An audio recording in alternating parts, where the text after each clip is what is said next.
They call it the most famous house in the world. But fame is not the same as truth. The White House stands at 1600 Pennsylvania Avenue, perfectly symmetrical, dignified, immovable, photographed millions of times, televised during every crisis, studied in every history class. Yet behind these white columns are stories America was never told.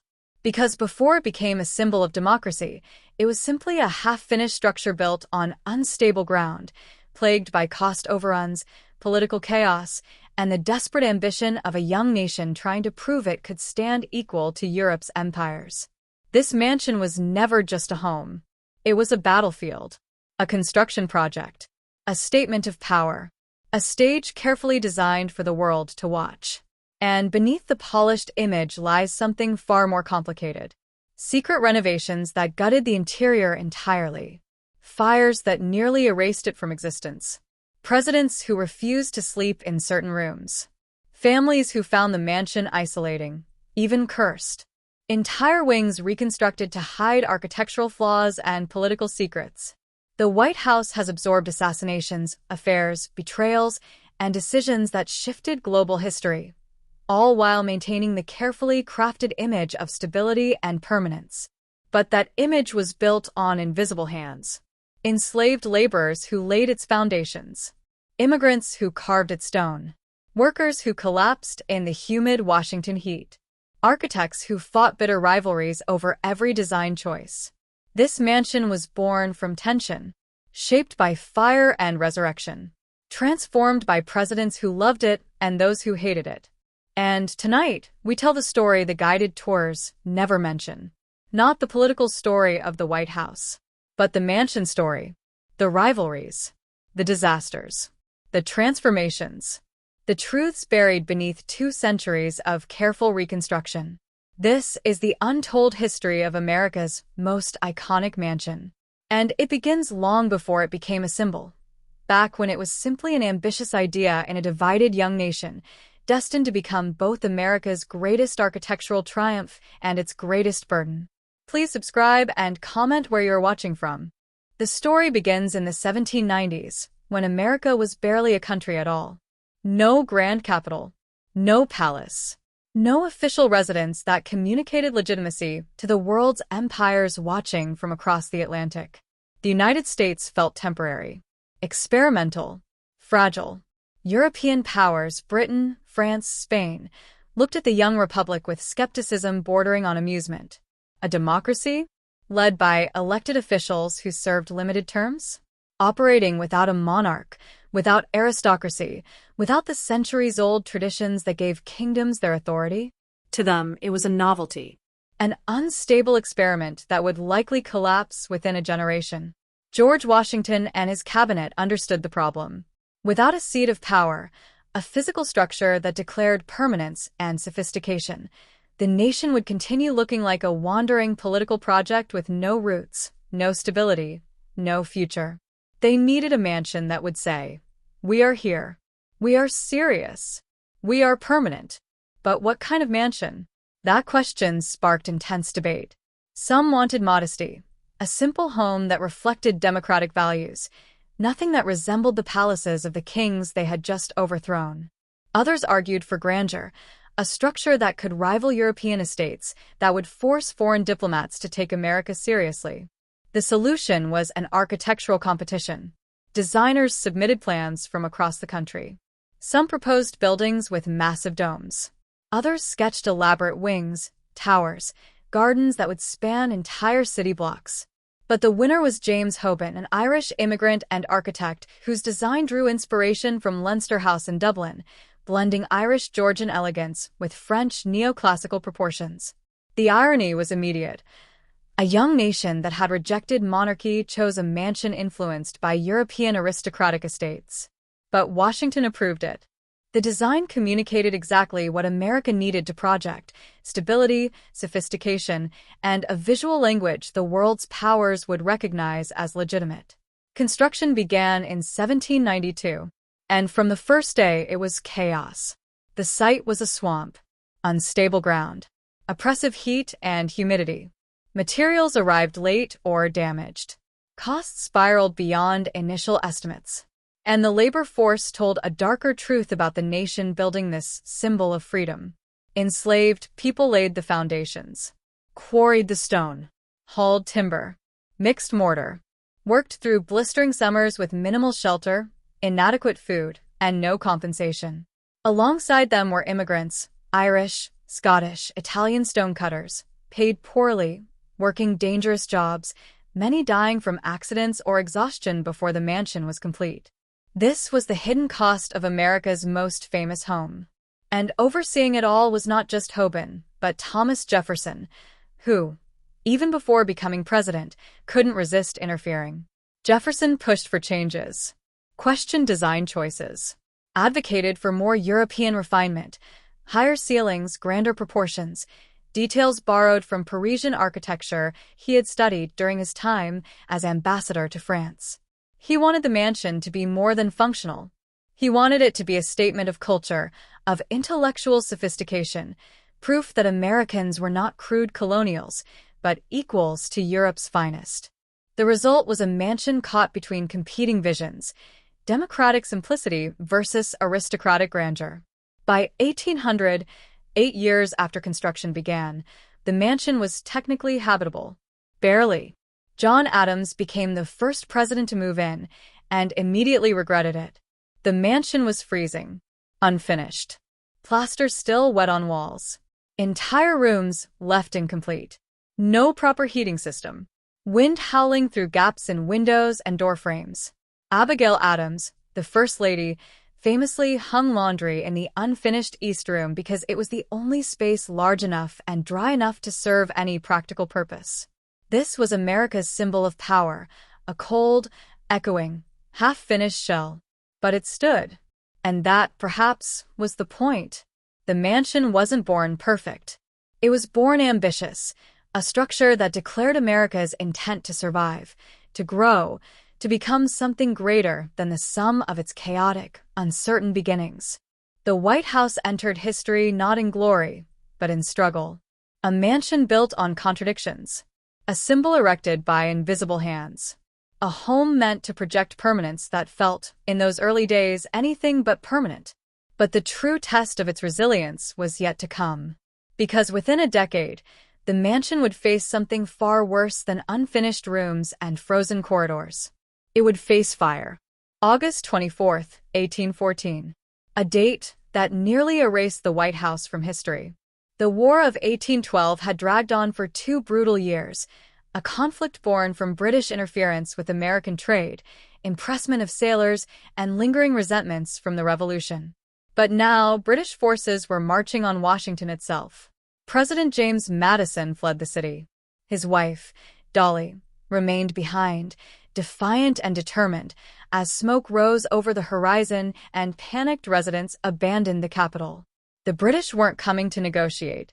They were coming to send a message. That evening, soldiers stormed through the White House doors. What happened next would become one of the most visceral moments in American history, a night when the symbol of a young nation's permanence was reduced to ash and charred stone. The British moved methodically.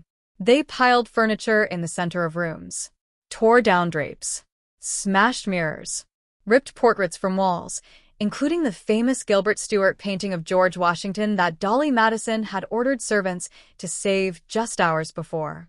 Then they set it all ablaze. Flames consumed the East Room, the state dining room, the presidential quarters. The walls that had taken years to build, the imported materials, the craftsmanship of enslaved laborers and immigrant stonecutters, all of it devoured by fire. By morning, the White House was a ruin. Only the outer walls remained, blackened, cracked, skeletal. The roof had collapsed. The interior was gone. What had taken over a decade to construct was destroyed in a single night. And across the smoldering Capitol, a question hung in the smoke-filled air. Should the White House be rebuilt at all? Many officials argued for abandoning it entirely. Move the Capitol north, they said. Start fresh. Build something new in a city less vulnerable to attack. The mansion, they claimed, was a symbol of failure, a structure that couldn't even protect itself, let alone project American strength. But others saw something different in the ruins. They saw resilience. Because abandoning the White House would send a message to Britain, to Europe, to the world. America could be broken. Its symbols could be erased. Its experiment in democracy was fragile, temporary, defeatable. And so, despite the enormous cost, despite the political pressure, despite the temptation to walk away, Congress voted to rebuild. James Hoban, the original architect, was called back. Now in his 50s, Hoban returned to the site where he had once overseen construction with optimism and ambition. But this time he was rebuilding from ashes. The work was painstaking. The charred stone had to be assessed, some blocks salvaged, others replaced entirely. New timber was sourced. The interior had to be redesigned, reinforced, made stronger than before. And this time, there was an urgency the original construction had lacked. This wasn't just about building a mansion anymore. It was about proving that America could not be erased. By 1817, 3 years after the fire, the White House rose again, its walls freshly painted, its rooms restored, its structure reinforced to withstand what the original could not. But here's the truth most people don't know. The mansion that reopened in 1817 was not the same building that burned in 1814. It was a reconstruction, a reinvention. The White House we see today carries the scars of that fire beneath its surface, repairs hidden under layers of paint, structural changes incorporated into the design, entire sections rebuilt with different materials than Hoban had originally used. And the name itself, the White House, became more prominent after the fire, as the fresh white paint used to cover the burn marks made the mansion glow against the Washington skyline. It wasn't the fire that made it famous. It was the refusal to let the fire win. The British had tried to humiliate America by burning its most important symbol. Instead, they created a legend. Because the White House didn't just survive the fire. It was reborn from it, stronger, more symbolic, more permanent than before. And in that rebirth, the mansion became something more than architecture. It became proof that America, like the building itself, could be torn down and rise again. Please subscribe and comment where you're watching from. By the late 1800s, America had transformed. The nation that had once struggled to finish a single mansion now stretched from coast to coast. Railroads connected cities. Factories churned out steel. Immigrants poured through ports. Wealth accumulated in ways the Founding Fathers could never have imagined. But the White House? It remained the size of a wealthy gentleman's estate, modest by the standards of the new American elite. And that created a problem. Because while the White House represented the nation's power, it no longer looked the part. Presidents complained constantly. The mansion was overcrowded. Staff slept in hallways. Offices were crammed into spaces meant for entertaining. First families lived in rooms barely larger than those in ordinary homes. Guests were packed in like hotel overflow during state dinners. And worst of all, private citizens were building homes far more luxurious than the presidents. The Vanderbilts constructed palaces in New York and Newport that dwarfed the White House in scale and opulence. The Astas, Carnegies, and Rockefellers lived in mansions with ballrooms larger than the White House's East Room, libraries that held more books, dining halls that seated more guests. If America's symbol of power looked poorer than the homes of its wealthiest citizens, what did that say about the nation? Presidents began pushing for change. Ulysses S. Grant installed modern plumbing and gas lighting, finally bringing the mansion into the industrial age. Chester Arthur, appalled by the White House's outdated decor, launched a massive renovation.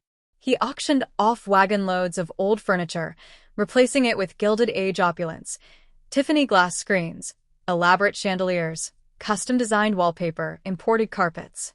Arthur transformed the mansion into something approaching the grandeur of Fifth Avenue, a Victorian showcase meant to impress foreign dignitaries and rival the private estates of America's industrial barons. But even these changes weren't enough.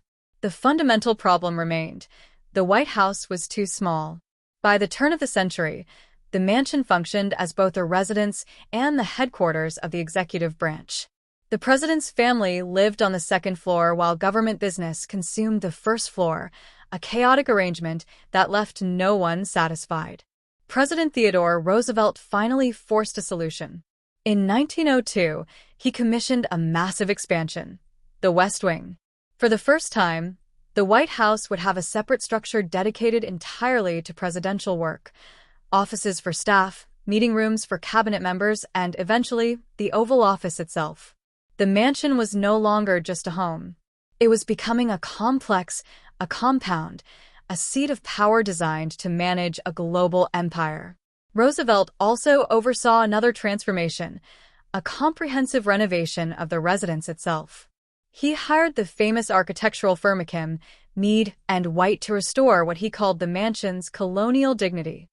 They stripped away Arthur's Victorian excess, returning the state rooms to a simpler, more classical style.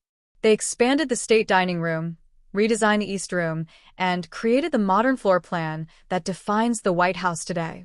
But beneath the elegance and expansion, a question lingered. What was the White House, really?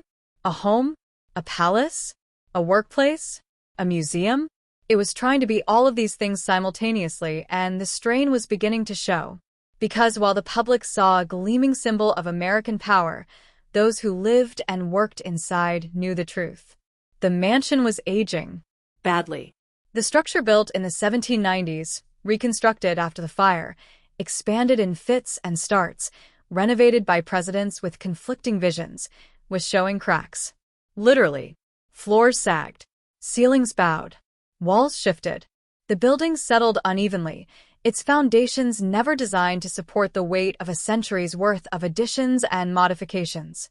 And in 1948, during Harry Truman's presidency, engineers delivered a terrifying verdict. The White House was on the verge of collapse. The interior, the floors, walls, staircases, was structurally unsound.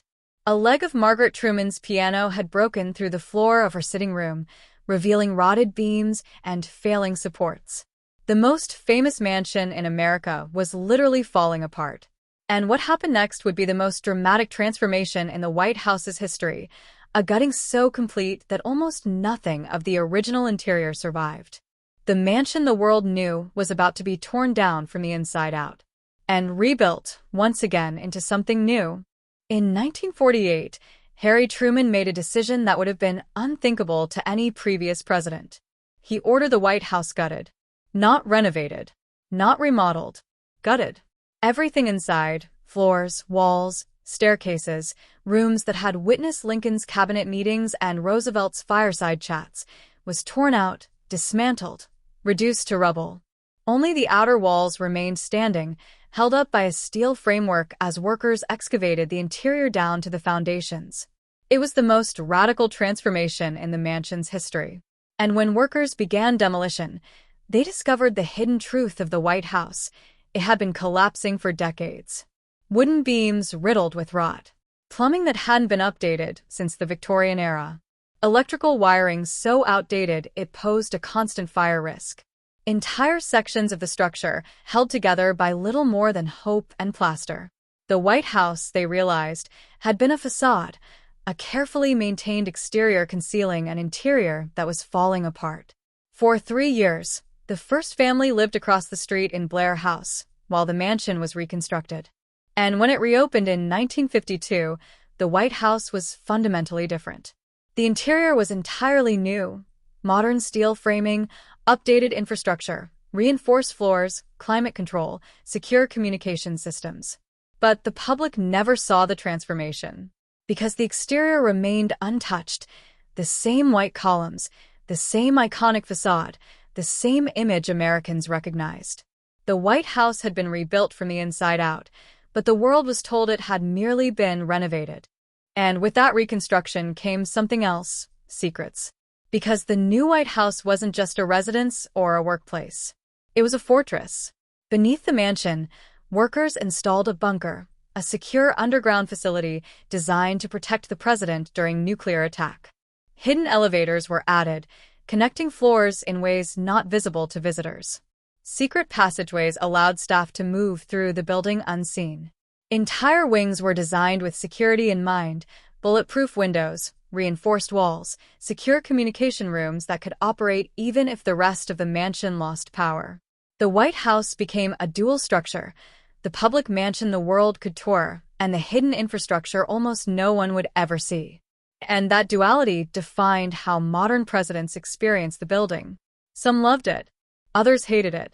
Some found comfort in its history, its symbolism, its role as the ultimate American home. Others found it isolating, a gilded cage where privacy was impossible, where every movement was watched, where the weight of history pressed down on every decision. President Truman called it the Great White Jail. President Kennedy loved its elegance, but resented its lack of privacy. President Nixon wandered its halls late at night, speaking to portraits of past presidents as if seeking their counsel. Children of presidents discovered secret nooks and hidden staircases. They played in rooms where history had been made, unaware that their childhood games were unfolding in one of the most scrutinized buildings on Earth. And through it all, the renovations, the secrets, the presidents who came and went, the White House endured. Not because it was perfect, but because it was adaptable. It survived fire and was rebuilt stronger. It survived obsolescence and was modernized. It survived structural collapse and was reinforced from within. The White House is more than a mansion. It is the story of America itself, imperfect, resilient, constantly evolving, forever reaching toward a better version of what it could be. Behind the famous white facade lies centuries of struggle, reinvention, and the invisible hands that built and rebuilt it through every transformation. And that story, the one hidden beneath ceremonies and guided tours, is the one that truly matters. Because the White House was never just a symbol. It was a promise that even when everything collapses, we can rise again, stronger, smarter, ready for whatever comes next. Please subscribe and comment where you are watching from.